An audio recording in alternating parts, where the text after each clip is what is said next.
السلام عليكم ورحمة الله وبركاته. زمايلنا المهندسين على لينكد إن، أستأذنكم لو في حد سامعني ممكن يكتب في الشات 3 أو 4 أو في الكومنتس عشان أتأكد إن الكواليتي بتاع الصوت كويس، لأن الإنترنت كان الفترة اللي فاتت ضعيف شوية.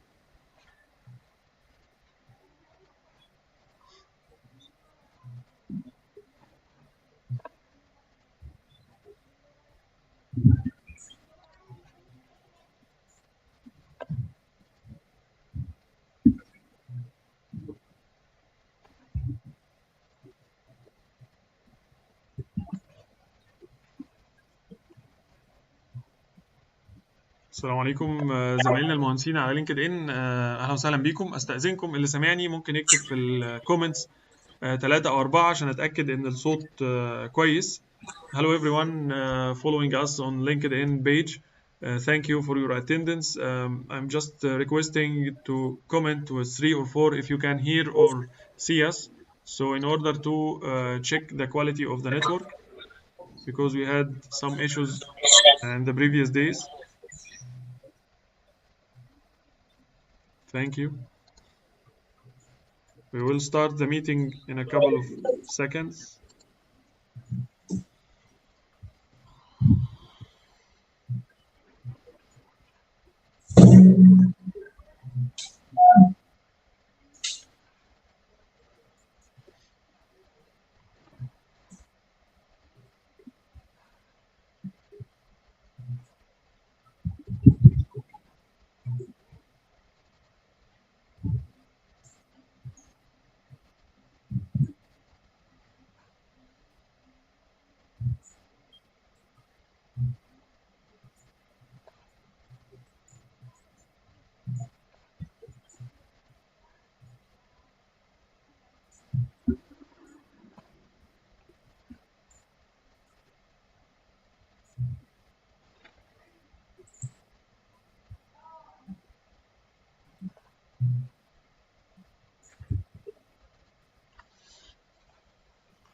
Well, we will start now.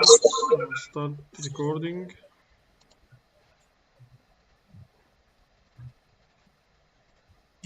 Recording in progress. Hi, hello everyone. Mr. Manoj, can you lower the sound because I hear an echo? Yep. Yes. Okay. Thank you. Hello everyone. This is Muhammad Hussein speaking. Thank you for your attendance and welcome in our new or second new lecture in English language. We used to go online with Arabic language for the previous years, but today we will start another series of English language or English lectures. As usual, we talk about contract management or project management. Today, especially, we are talking about contract management. We are happy today to receive your requests or your questions. We are also happy today to meet Mr. Manoj Nair. He is a very good lecturer and solicitor in this discipline or in this scope. I will introduce him right now. But let me tell you what we are going to talk about today. We will talk about construction contract management. The lecture name or title, Introduction to FIDIC Conditions of Contract. We will talk about Red Book 99 version. We have a huge lectures and huge courses regarding this topic with Mr. Manoj. And this is the second lecture or second free webinar with Mr. Manoj. I will give you an introduction about his bio, and then I will let him continue the lecture, and we will not interrupt you. And I will leave you with his powerful introduction regarding FIDIC. So let's start with the bio of Mr. Manoj Nair. I will share the screen so everyone can check this. For our engineers on LinkedIn, can you see the CV or the bio of Mr. Manoj, or it's not broadcasted yet?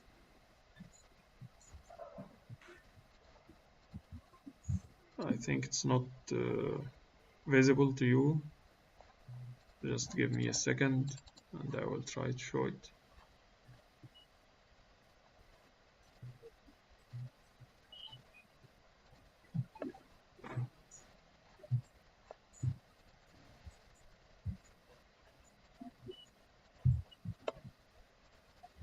Yes, it's not visible. 1 second. Now you can see it.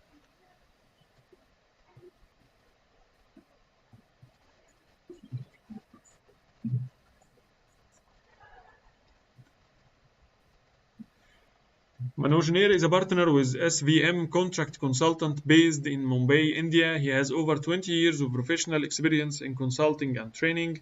He is a faculty with global institutes like Global Academy in Australia, FDB Singapore, Informa Dubai, KPMG Germany, Education Unit, Knowledge Academy in UK, LCT GTC Group in UK, BVS Malaysia, Qatar Skills Academy, and Khamiji Training Institute in Oman.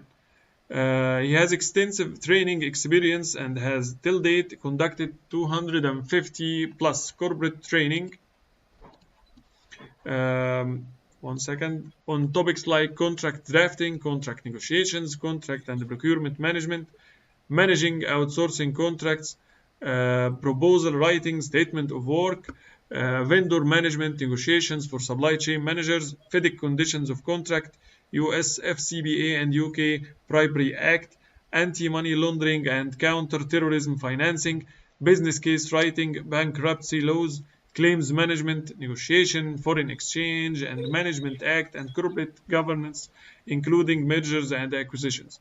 Few of the companies that he has provided training are Qatar Petroleum, ETA Ascon Dubai, Loda Group, Khatib and Alami, KSA, Unistar Contracting Company in KSA, Microsoft India, Alstom India, Tata Power, Skoda India, Atos India, Bharti AXA, Godrej Industries, Banglalink, Times Internet, and El Shirawi Dubai, Cement Industries of Malaysia, and a lot more.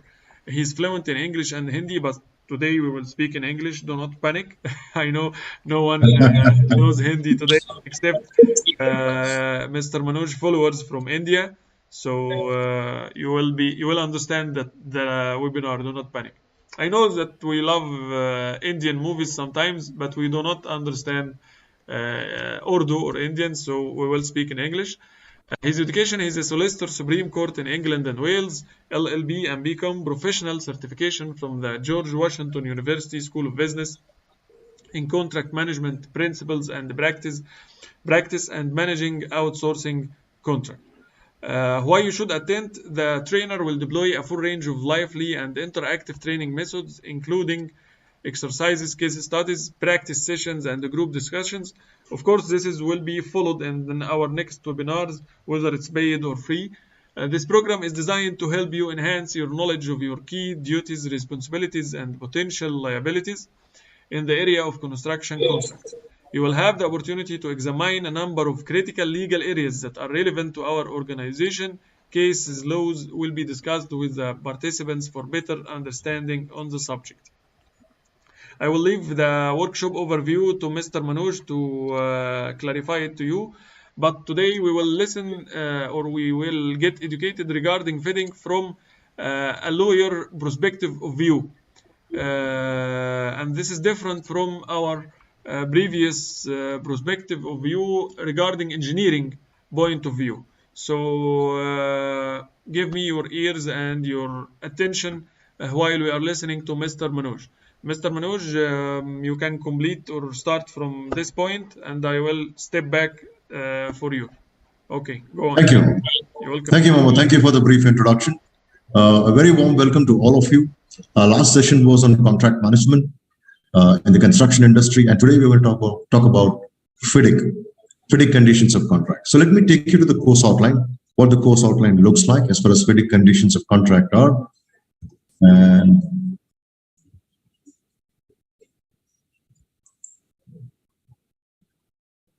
I hope all of you can see my screen. Mohammed, can you see my screen? Not yet. Okay, let me just to Zoom.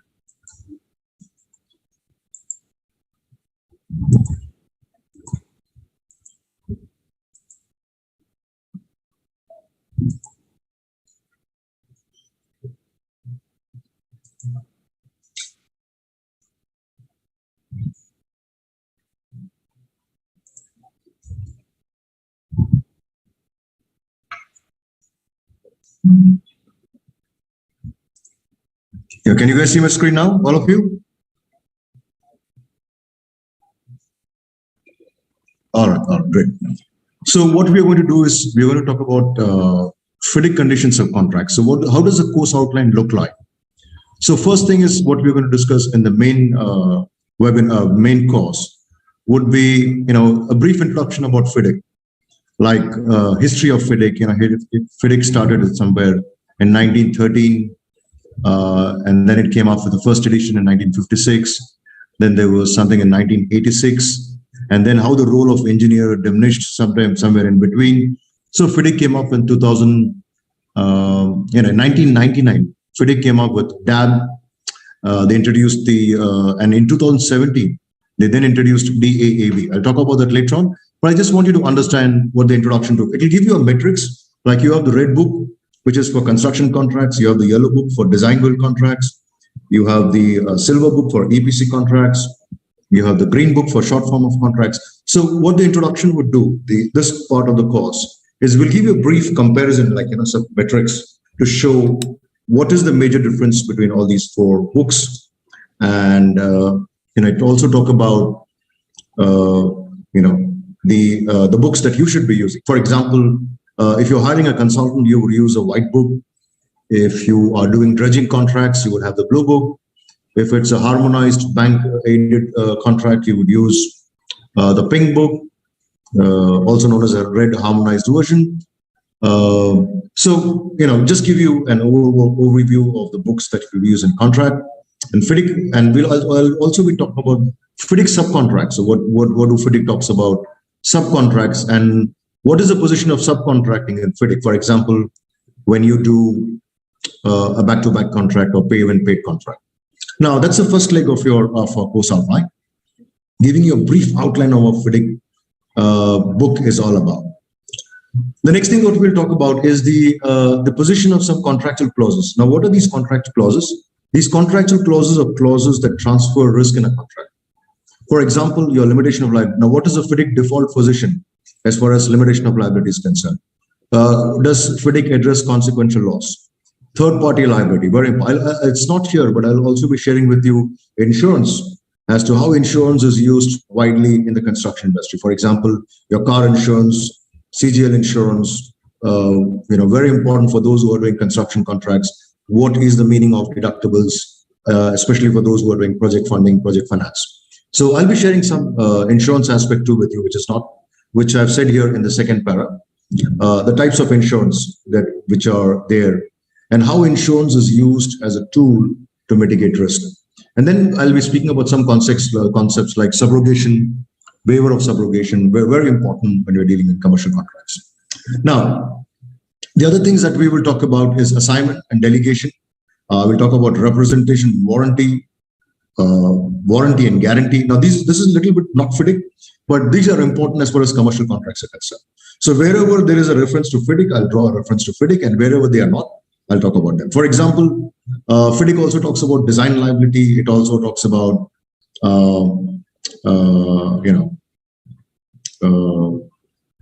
talks about design liability, talks about when the contractor is entitled to extension of time, adverse physical conditions, adverse weather conditions. Is a contractor entitled to extension of time in a force majeure event? If he is he also entitled to payment? So I will be drawing reference to all these clauses when we talk about FIDIC. So clauses which deal with, for example, your force majeure, which in FIDIC is known as exceptional events.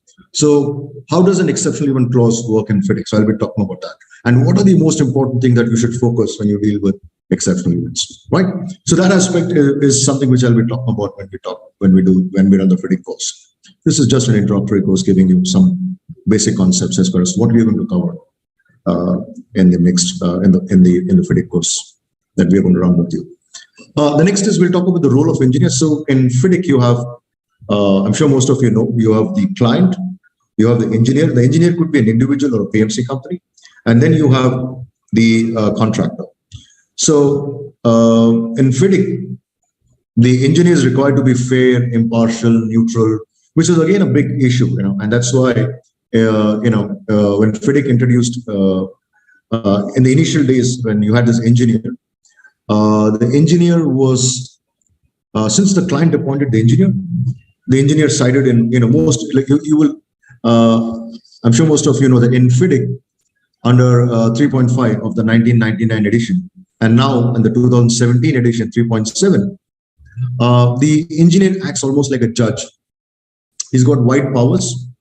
He can allow a claim or disallow a claim. Right? Now, what happened was in the earlier years when FIDIC introduced the position of engineer, and the engineer was supposed to be fair, impartial, but he was not fair and impartial. And that became a big problem. So FIDIC started losing its sheen somewhere in between. And then the FIDIC body realized that, we need to have something which could really bring in some sanity as far as the dispute resolution is concerned. And that's where you had this DAB, which was earlier DAB in the 1999 edition, which is Dispute Adjudication Board. And then you have now in the 2017, it's known as Dispute Avoidance Adjudication Board, DAAB. I'll be explaining all that in the when we run the FIDIC course fully. So I'll share with you how a claim is raised under FIDIC. You have 28 days bar. The number of days that you can raise a claim. If you're not happy with the engineer, you file a notice of dissatisfaction, and then you go to DAB. If you're not happy with the DAB decision, you then go to ICC. So FIDIC has its own format as far as dispute resolution is concerned, and that's fantastic. As I said, my idea when if I have a dispute with my contractor or with my client, support. Now my intention is not to have a dispute. So, and FIDIC also, if you look at a very important thing, what I like about FIDIC personally is FIDIC talks about dispute avoidance. I want all of you to understand the intent of me entering into a contract is not to have a dispute. I'll share with you, with one of my clients, we did a contract in Australia. Now, it's not advisable for all of you. The objective of this contract, this was done on R&D basis, research and development basis in Australia. The objective was a client and the contractor come together. They align their interest together. Objective was to complete the project on time. No dispute resolution clause in the contract, mind you. There was no dispute. All issues, challenges which crop up in the project will be handled by both the parties, complete the project, move with the project. My objective is to move and complete the project on time. If I end up picking up a fight with my contractor, subcontractor, client, your project is gone for a toss. You will always have claims, project delays, so many things cropping. Now, objective is not. And that is where FIDIC emphasizes on dispute avoidance. Right? And now, there's also a definition of dispute. Not all disputes. Now, I'll share with you. When I ask my participants many a time, what is the definition of dispute? And many of them said dispute means disagreement. Now, disagreement is not a dispute. Right? All of you agree with me? But those who are married with your spouse, when you have disagreement, it need not be a dispute. It could be a constructive, way of listening to something, but not a dispute. Now, what does FIDIC say? FIDIC says, even if I have a claim, it's not a dispute. If my claim is allowed, there's no dispute.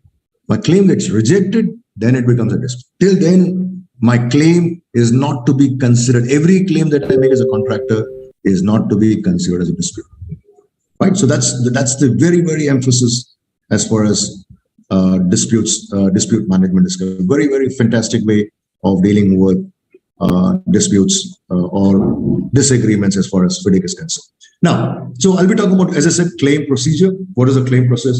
Like in the 1999 edition, it was only the contractor. The 28 days bar was only on the contractor.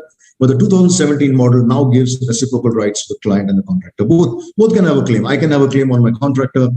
Contractor can have a claim on the client, counterclaim. So it's like both ways. So a lot of things have become reciprocal as far as the 2017 edition of FIDIC book is concerned. So I'll be giving you a snapshot of how from 1999, what are the things that changed in 2017 and how the 2017 book is more relevant to you now as far as construction contracts are concerned. Now, moving on from here, I will also be sharing with you something very nice, and which is known as most frequent clauses which give rise to a claim.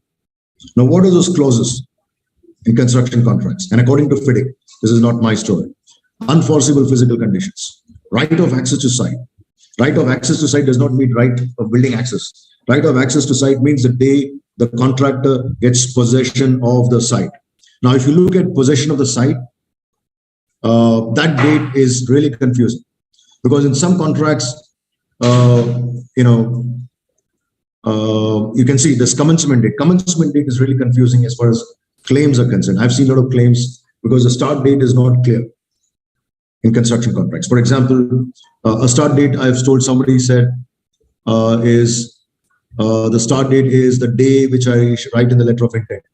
Start date is notice to proceed. Start date is the day the contractor gets possession of the site. Start date could be 28 days from the base date. There are so many definitions as to what your start date is, and this creates confusion, because if your start date is not clearly defined in the contract, if it's not a proper calendar date, the completion date will always be a problem, right? So always ensure. So this is a tip for you, all you guys who are with me on. Always ensure that your start date is 1st of Jan, so that you can always count the number of days that has elapsed, and your completion date is 31st of December. A hypothetical thing, that is right. What I mean to say is, like many times there is a misunderstanding between the contractor and the client. The client will say contractor is late. Contractor will say I am on time. Right. The reason is the contractor's program, the extension of time has not got updated, and all these things can create a real confusion when it comes to dealing with claims as far as commencement date is concerned. So very important. I'll be talking about the most frequent clauses under FIDIC, which gives rise like delayed drawings, right of access, adjustment in legislation. All these things are. This is not an exhaustive list, but an indicative list which gives you an idea as to the number of things that could give rise to a claim in a construction contract under FIDIC. Now, I think I shared about dispute resolution FIDIC, so we can move on from here. I'll also be talking about some key issues. This is something which I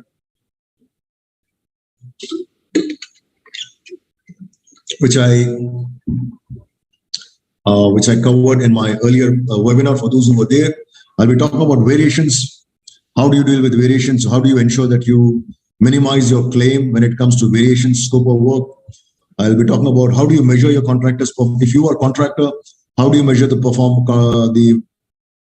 performance or the work done by your subcontractor if you're a contractor? Commercial terms in a contract. What are the tools that are used to mitigate risk? For example, I'll share with you even in the FIDIC book, your performance guarantee, your advance bank guarantee, retention money or retention money guarantee. These are tools, tender guarantee. These are tools which are used to minimize a risk in a contract. I'll be sharing all this with you. I'll be talking about defects, patent defect, latent defect, extension of time. I'm sure some of you have done. Time is of the essence, and time at large. These are concepts very important for those in construction industry. If I have time, I'll explain that too today. Program records, BOQ, design error. Who is liable as far as design liability is concerned. Very important as in construction contracts. Disruption, cost for claims, and preparation. Now, this is how your FIDIC course will look like. Now, I'll explain one concept to all of you, and then we'll move on from here. You guys can give your answer in the chat box. This is what I did last time. And one slide I'll share with you as to how there is a confusion with most of my participants when they. So you guys can put in the chat box. Let me go to the slide. This is if you guys have any question on the course outline, please let me know at the end of the session. We have some 10-15 minutes for you guys to ask me questions. So let me explain one slide and then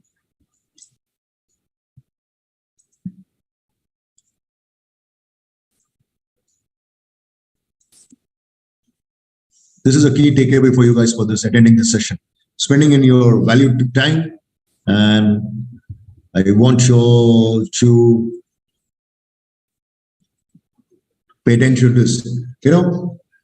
There is, when I do my workshops, there is a lot of confusion, especially when I do FIDIC, even when I do non-FIDIC. There's a lot of confusion on, what is the letter of tender? What is the letter of acceptance? Letter of award, I know all of you know. Letter of intent. Right? So can I have in the chat box, anyone, what is the letter of tender?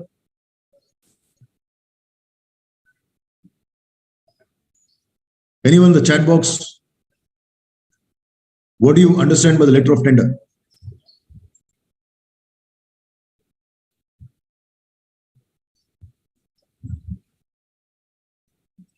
I hope all of you can see my screen.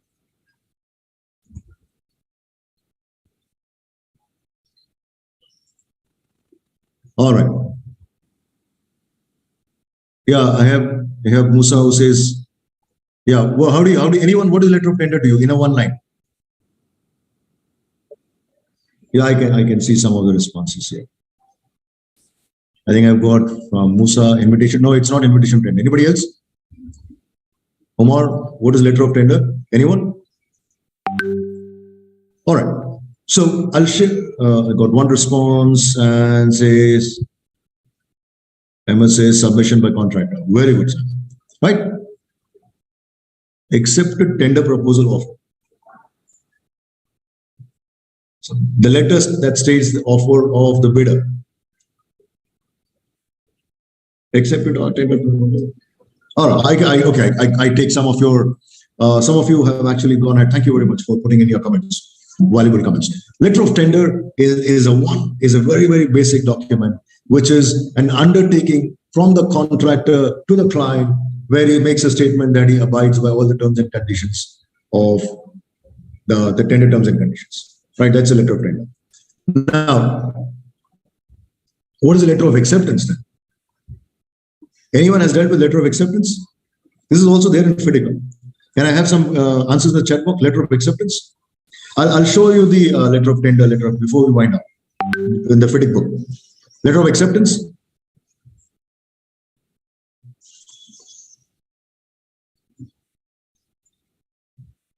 Formal acceptance by the employer.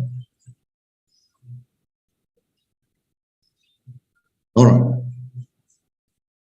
The owner indicates the offer of the contract is accepted. Very good, very good. I'm getting some fantastic answers from all of you. Very good. Letter of acceptance is the letter given by the owner, very good, the client to the contractor, where he accepts. Got one more. Yes, very good. Very good, Elias. So it says, accepting the proposal. Once the client has selected the lowest bidder L1, this letter of acceptance, which is given by the contract, which says that we have accepted your offer. And once the client gives his letter of acceptance, then there is a binding contract between the parties. This letter of acceptance binds the parties between. So there is a legal obligation. There is an offer and acceptance. So once you get a once the letter of acceptance is issued by the client, to the contractor, there is a legally binding agreement or relationship between the parties. Now, letter of award, I know all of you know what letter of award is. Letter of award is where the client or the owner issues a letter to the contractor, notifying the contractor that you have been awarded this contract or you are the successful, whatever. Right? Now, letter of intent. Now, this is something which is very crucial. All right? Now, when do you issue a letter of intent? Anyone in the chat box? Is a letter of, so very important before we get into it. Is a letter of intent an agreement or a contract?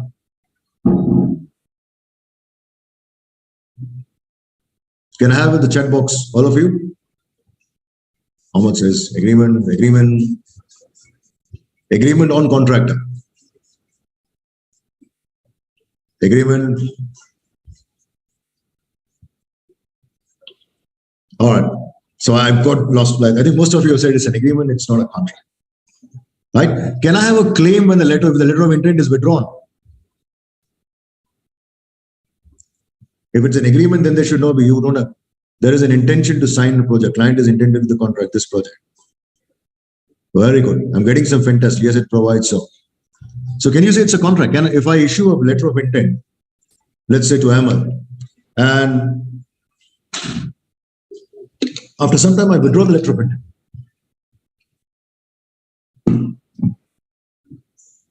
Will I have a claim?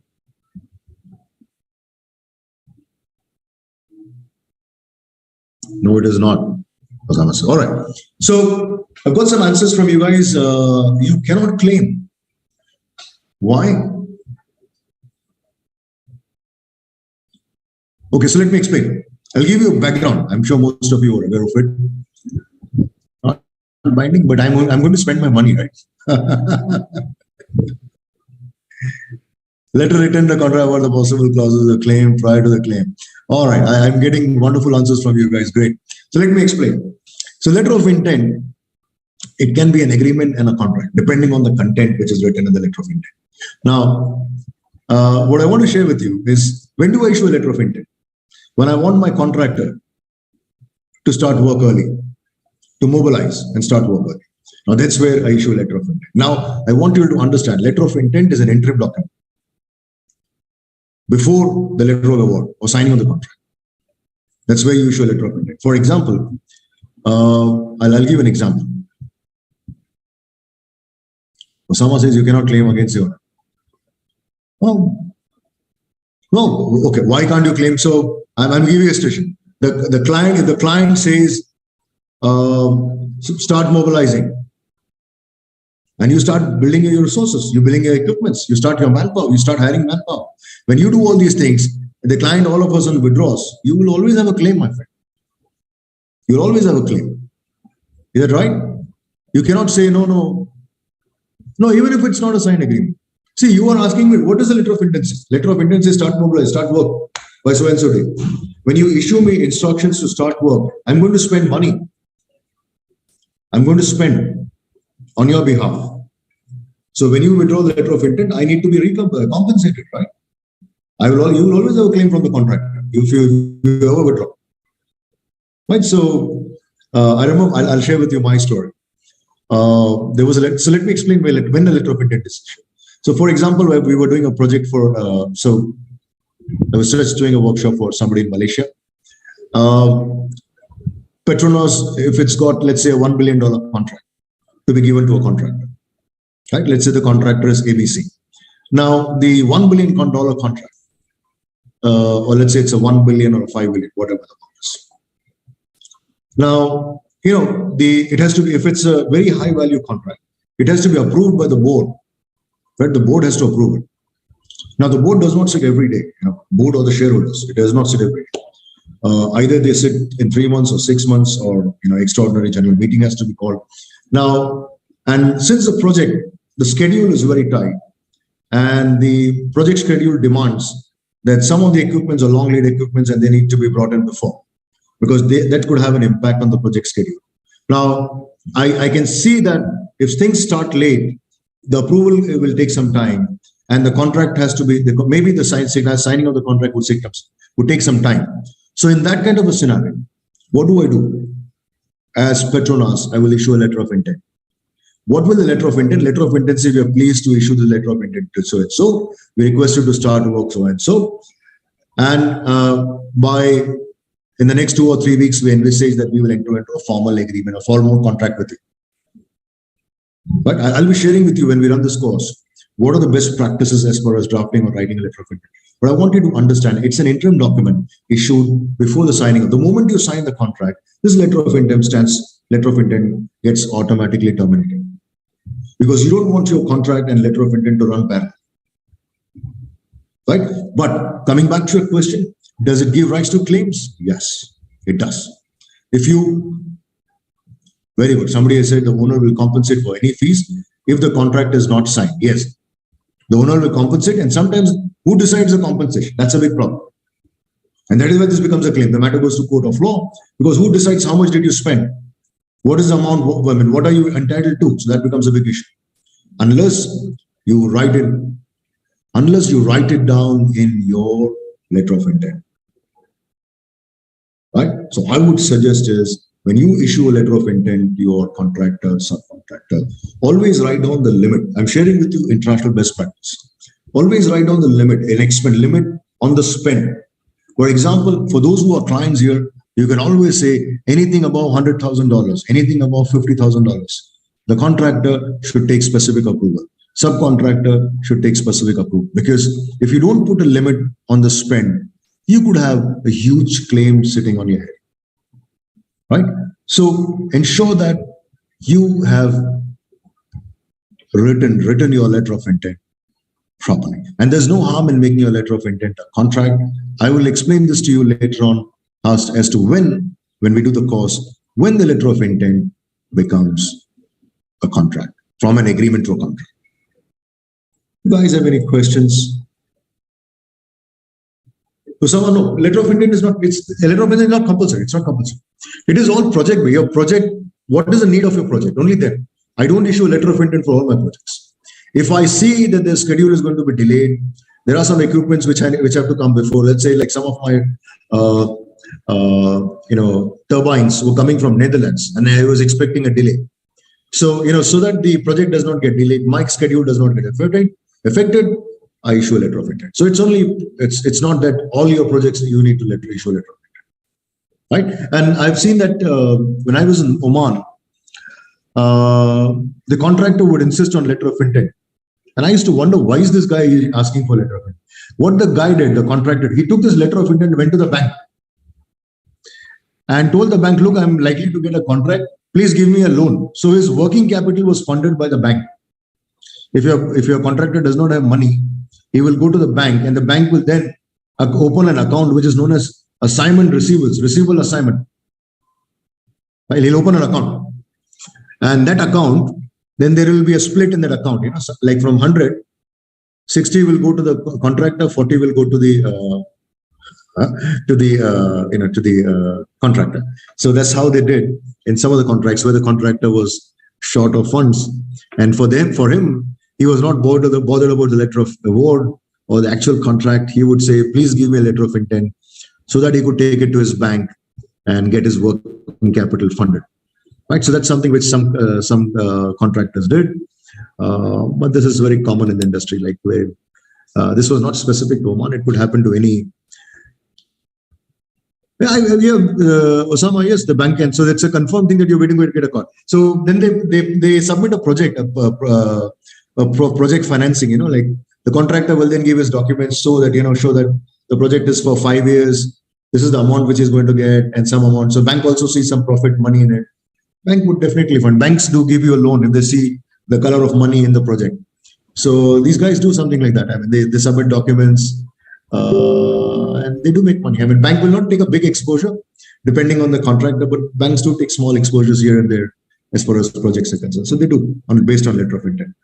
They do. But they don't disperse all the full amount. So it goes in tranches, like small amounts as the contractor needs the fund. The money will be dispersed, and the bank will retain some amount of fee and some amount of money which is appropriate towards interest and the principal amount. So yes, they do that actually. So it's very common in the industry where you can either take a letter of intent or a letter of award. For me, I've seen letter of intent was a good document for the bankers to disperse. Now, not all banks can do that. Some banks may have a different. They may ask for a contract or they may ask for a letter. But here, some of the contracts, local banks did that actually. They disbursed loan amount based on the letter of intent. Now, if you, I can share with you how a letter of acceptance looked like, so that you guys can have a look at.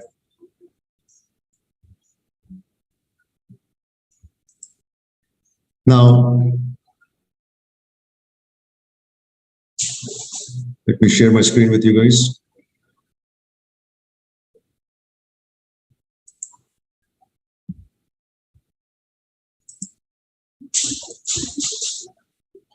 You guys can see my screen, all of you?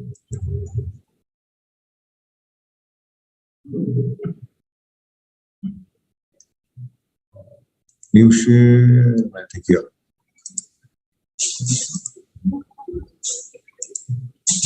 All right, Ahmed says yes. All right, thank you. See, this is how a letter of acceptance. As I said, letter of acceptance is a document. This is a FIDIC sample. So when you do FIDIC, you really don't have to look at, you don't have to create documents. You already have samples here, which you can use. This is a nice document. Letter of acceptance. You see here, this is from the client to the contractor. We thank you for your tender dated so-and-so for the execution and completion of work so and so. We have the pleasure in accepting your tender for accepted contract amount so and so. Dash, put in the amount. In consideration of your properly and truly perform the contract, we agree to pay you the accepted contract amount or such other amounts to which you may become entitled to. We acknowledge that this letter of, see, this is very important, the last line. We acknowledge that this letter of acceptance creates a binding contract between us, and we undertake to fulfill all our obligations and duties in accordance with the terms of which. What it means, if the client then cancels, tomorrow if you or the client cancels the contract, there will always be a claim, right? So that is why it says the letter of acceptance is very important. It forms a contract. So you cannot cancel it. You really can't go and undo things here. This makes it binding. I repeat and reiterate, this makes it binding as between the relationship between parties. Now, let's look at one more document, letter of acceptance. And this is all your letter of tender. Letter of tender, as I said, is from the contractor to the client. Now, again, you have a ready-made format. Please go ahead and use this format. I'm not saying use it as it is.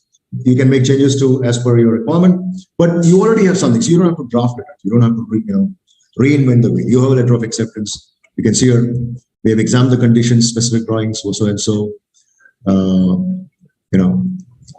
Schedules, including bill of quantities, contract data, so and so for the above name. We offer to execute, this is the contractor saying, we offer to execute and complete the works and remedy any defects. This is the undertaking which I was talking about. So we agree to abide by the tender until dash date shall remain upon us and may be accepted at any time before that date. If this offer is accepted, we'll provide the specified performance security, work as soon as it's reasonably practical for commencement and completion of the work so and so. Unless and until a contract agreement is prepared and executed, this letter of tender, together with your written acceptance thereof, shall constitute, this is very important, shall constitute a binding contract with you. We understand that you are not bound to accept the lowest for any tender unit. So this is what a letter of tender is all about. This is a part of the tender document. See, it's already here. You don't have to look at any document here and there. So if you're looking at any of the FIDIC books, they have a fantastic, I would say, you have parent company guarantee, employee example of parent company. You can see guarantees here. You can see retention money guarantee format, advance payment guarantee format. You can see the performance security surety bond. So all these things, what I mean to say is all these things are there. You really don't have to worry to bring out something. You can see here, performance security demand guarantee, your performance security, which you give before signing on the contract. All these samples are already there. You can use them. Tender guarantee called the tender security sometimes. All these samples which is ready there. You can use them. I will be also talking to you about the PC conditions that keep changing, the GC conditions which you should know, because FIDIC does not give you everything. It's just a model. Mind you, it's just a model book. It says use it for reference. Does not say that you just take it as it is, because if you take it as it is, there are some clauses which the employers are not happy, because FIDIC contracts are equitable, fair and equitable. So some of the clauses clients don't like it. They may want to remove some of the clauses, which I will discuss when we run the workshop. What I want you to understand is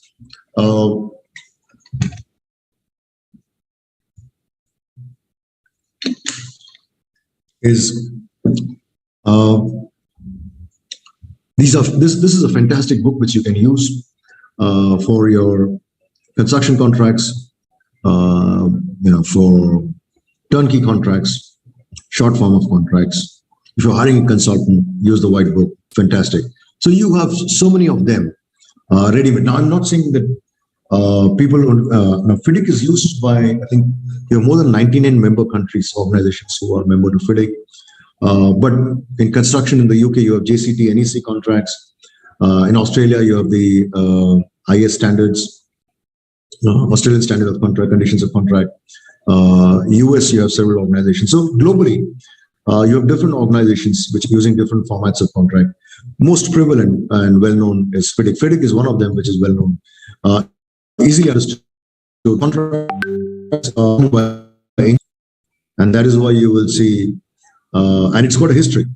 FIDIC has got, almost 100 years of history as far as, dealing with construction contracts. So I would strongly recommend to all of you, if you guys want to excel in contracting, you should read this book and you should get a good understanding of the subject, which will allow you to move upwards in your career progression. So I'm pretty much done with the course outline. I've also shared with you what it's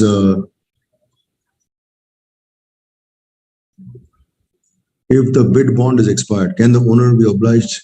Osama says, if the bid bond is expired, can the owner oblige the contractor to issue LOA to him? Owner oblige the contractor.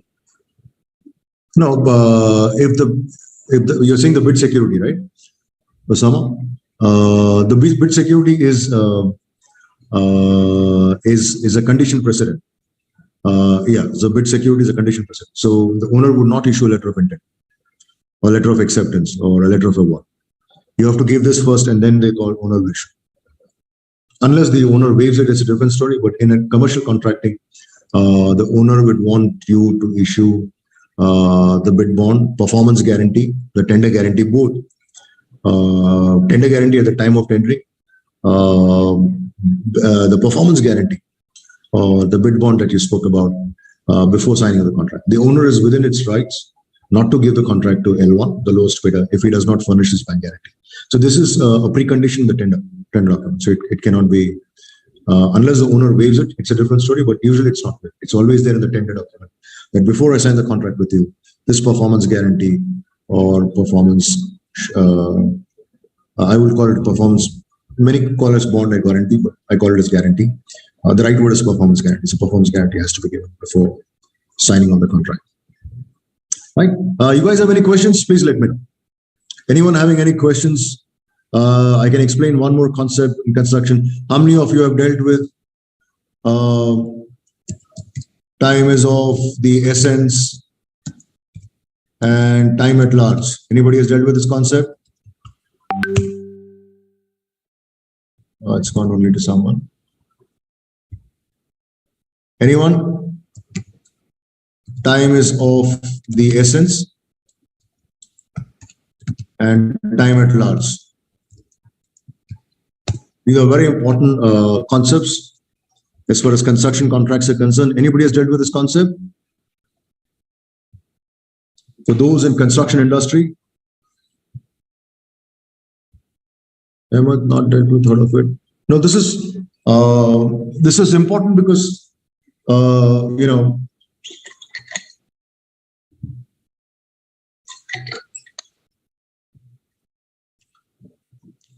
time is of the essence means, I'll share with you how what it works. Time is of the essence means, you know, when the contractor gives his program, very good. Standard clauses avoid time at large pitfalls. No, it's okay. So, okay, well, I take what you said. Time is of the essence means that when the contractor gives his program, you know, his program like is in the schedule, the contractor schedule, week 1, week 2, could be a PERT chart or a Gantt chart, whatever, right? Now, it means that the contractor has to strictly adhere to the schedule. If it does not adhere to the schedule, it would be considered as material breach of contract, and the client will have a right to terminate the contract. So this is what is time is of the essence means. It means time is of the essence means time is very, very material for the project. If the contractor delays, does not meet the time objectives, it would be considered as material breach of contract, and the contract can, the employer has a right, the client or the owner has a right to terminate the contract. Now, time at large. Now, what does time at large mean? Time at large means that where the contract, the employer or the owner keeps extending the project, gives extension of time, right? And there is no fixed completion date. Now, when there is no fixed completion date, it is known as time at large. Now, why are these important? Because you will always be dealing with liquid damages. You will be dealing with delay claims, and all those things these clauses are very important. So when you are dealing with construction contracts, you cannot ignore these concepts, which are very, very important as far as construction contracts are concerned. Now, so I'm pretty much done with what I said. As I said, the course will talk about introduction, a brief history of FIDIC. It will talk about role of engineer. It will talk about important clauses that deal with risk, limitation of life. It will talk about delay claims, and it will talk about dispute resolution under FIDIC. So this is what I'm going to cover, and I'll also share with you some samples, formats like letter of intent, how you can really make it good, international best practice, how do you deal with the non-disclosure agreement, which is not there in FIDIC, but I'll share with you so that you are, it helps you. So I've got one more. Can we apply for damages before completion of the project? You can, you will have to, if you have a claim, yes, before completion of the project. FIDIC says that you have to inform the client and the contractor, both have to inform each other within 28 days from the date of knowledge of the event, not from the date of the event, from the date of knowledge of the event. So you can have a claim even for damages. It could be before terminating the contract or after terminating the contract. It could go either way. If you have suffered losses, you can always have your claim. Your claim would always be damages. Right? It will be there. Anybody else has any questions? If you guys have any questions, please let me know. I would love to take it. We have 5 minutes more, 5 to 6 minutes. If you have any questions about the course outline or how we are going to go about, if you want to know about construction contract management, you can check with Ahmed. Probably he can share a recording with you.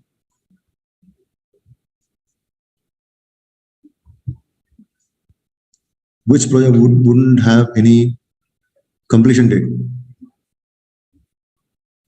With each EOT, the client adds to its. No. What I mean to say, no, all projects. I mean to say, not a fixed date. Completion date keeps on extending, it keeps on moving. That's what I said. It's not. I'm not saying if the initial complete date is no more there and it's got extended. So that's where that is what I was trying to say. Not that it's there's no date as there is a date, but when it keeps on extending, that means time at large, which means whatever delays happen. The delays were attributable to the conduct of the client. That's what I was saying, right? Not that. I'm sorry if it was misunderstood. Anybody else? I hope I've answered it. Anybody else has got any questions? Please let me know. So extension of one more important. Your contract should always have this clause: extension of time. When is the contractor entitled to extension of time? This is very important. If it's not there, then there's a big problem.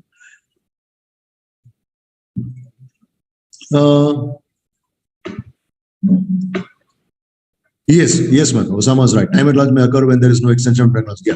Now, but one thing I want to share with you: this clause is very important. See, your construction contract should have this clause. My experience, you should define when a contractor is entitled to extension and when, on account of. So you have extension of time. And you have a clause which is compensable, non-compensable delay, right? Compensable, or excusable, non-excusable. So you have to define those clauses, those delays which are excusable. Those are ones which are act of God or excusable. Non-excusable delays which is attributable by the conduct of each party. So that clause should be there. Extension of time when the contract is entitled to, and excusable, non-excusable, or compensable. This is a very important clause as far as the contract is concerned. Can the contractor get extension due to COVID-19 or the contractor? Yes, COVID-19, there have been cases where the contractor has claimed for extension of time and also for claim for money. Yes. But they should be there in a contract. Or else it's a matter of determination by the engineer or the DAB member. Otherwise, it should be there. It should be there. And FIDIC allows you, actually. FIDIC allows you a claim. If there is a fatal accident happened during a project, COVID is a force majeure. In FIDIC, pandemic and epidemic is defined as force majeure. What is this? If there is a fatal accident happening during a project, client instructs the suspension of project for 2 weeks. Is the contractor claim for time later on? Yes, my friend. If there is an accident is known as an exceptional event, and you would be entitled to an extension of time if there's suspension of work on account of the accident. It's fair. It's fair to have an extension of time for an accident. Yeah, it's an unforeseen event, we call it as. Right. So you would be entitled to extension of time, and you will also be entitled to a money claim if there is anything on account if you have suffered any loss. COVID is force majeure. Anybody else has any questions?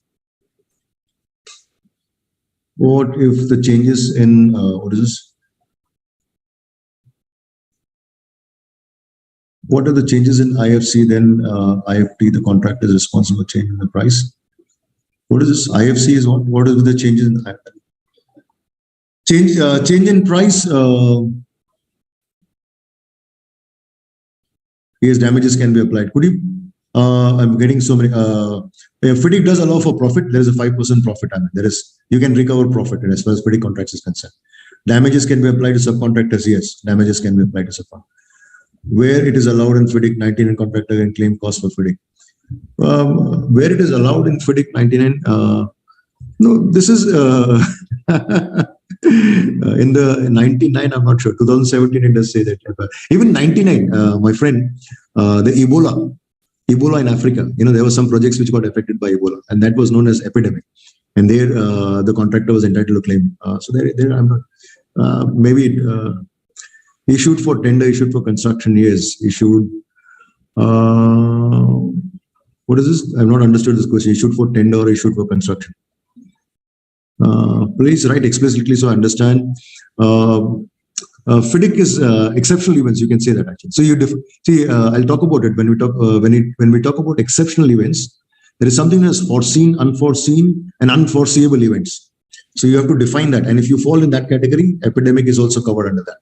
So it doesn't write separately, but it is covered under that heading caption. I'm not understood. Mohammed, what is this? Issued for tender, issued for construction? What is this question?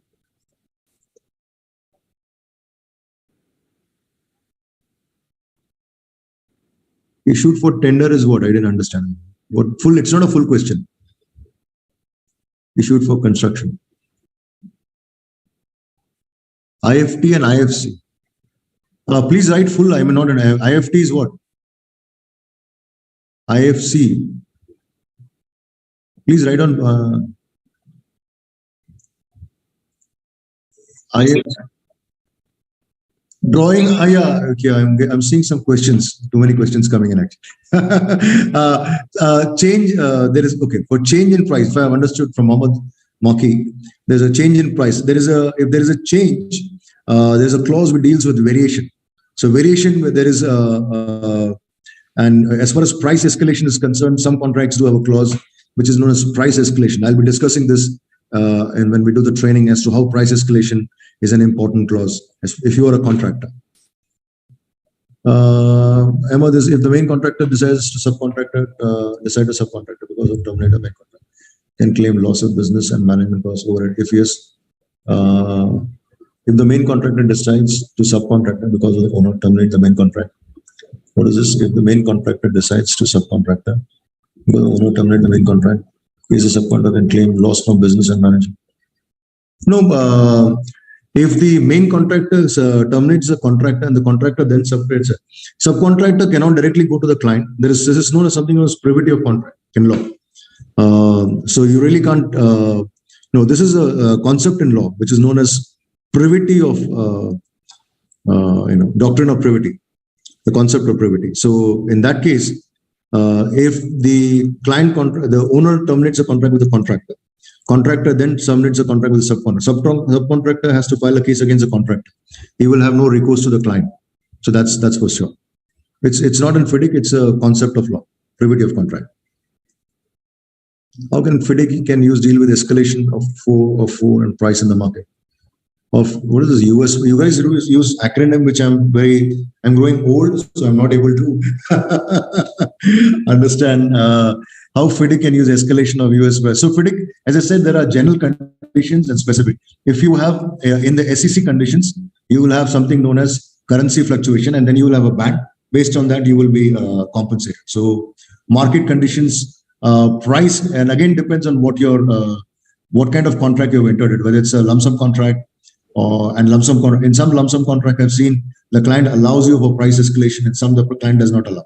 So that's in a fixed price contract or lump sum contract. It depends on what kind of contract you enter into. Especially if your contract is dealing with commodities market, then there is some room for price escalation, depending on, for example, the Indonesian coal, where the prices went up. So in that scenario, the clients had to compensate the contractor. But this is subject to what is written in the contract.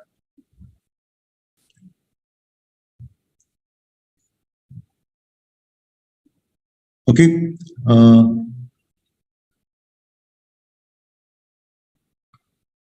If the contractor has got DCR, design change request, to facilitate construction, client and engineer approve, is a contractor can claim later.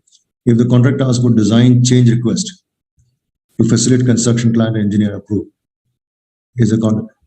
This will again depend on the contract. What is it written in the contract? If there's a design change request, in some cases the client will say no, and in some cases the client may allow you. Depends on what is written in the contract. I've seen some cases they do, some they don't.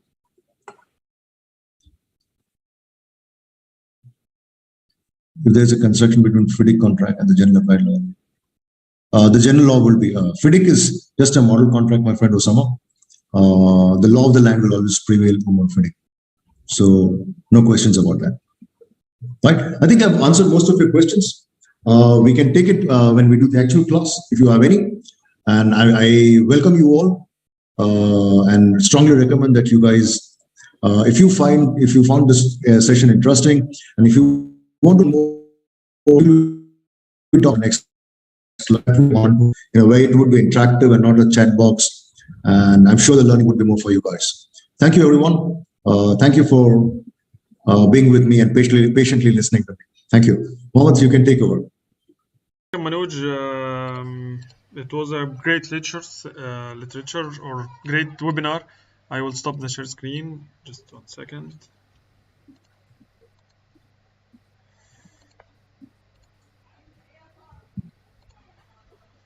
Thank you, Manoj, for your efforts and for the questions and answers and for your explanation. You really was an add value to our company and our series of webinars. For everyone attending with us via LinkedIn or Zoom, you are welcome for more series or more webinars with Mr. Manoj. I have sent in the chat the link for everyone to continue with us, a group link, WhatsApp group link, and the Telegram link. You can follow us on these links. We will share the material, the free lectures, and our future courses with Mr. Manoj or future webinar will be sent via those two methods, even Telegram or WhatsApp. We will continue from next week or the another week after this. We will let you know.